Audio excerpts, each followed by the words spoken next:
Today I want to explore another of our church values, generosity, and specifically, radical generosity.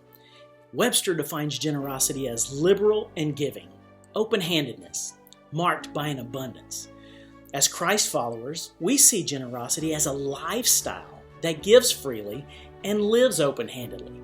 It's choosing to humbly invest of ourselves and our resources into the kingdom of God and pour into others without counting the cost.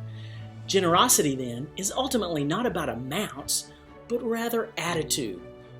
Someone can give a great deal and not be generous, or give only a small amount and be very generous. So often people imagine that if they had more money, they would give more.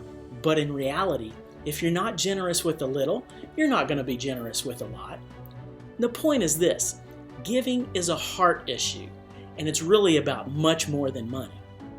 You see, in truth, there are many ways to be generous in life, aren't there? We can be merciful and not judge harshly. That's generosity of your spirit.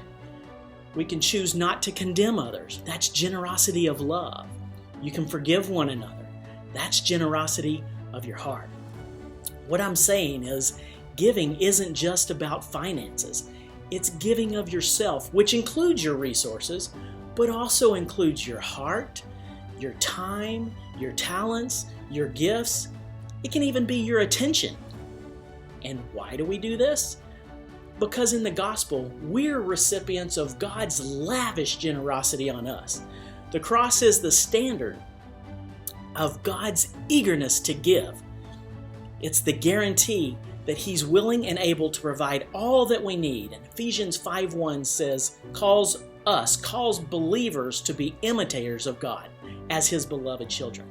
Now, this kind of giving has to be Spirit-led. It's not just any type of giving. It's jovial, it's cheerful, it's loving, it's generous, it's inspired, it's selfless, and it's continuous. In short, it's radical, which is to say that it's sacrificial.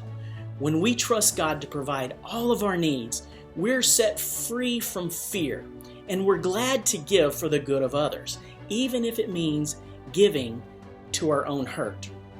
When we understand that Jesus entered into the poverty of the human condition on our behalf, we become willing to forsake the comfort and entitlement of our circumstances and to meet them where they are.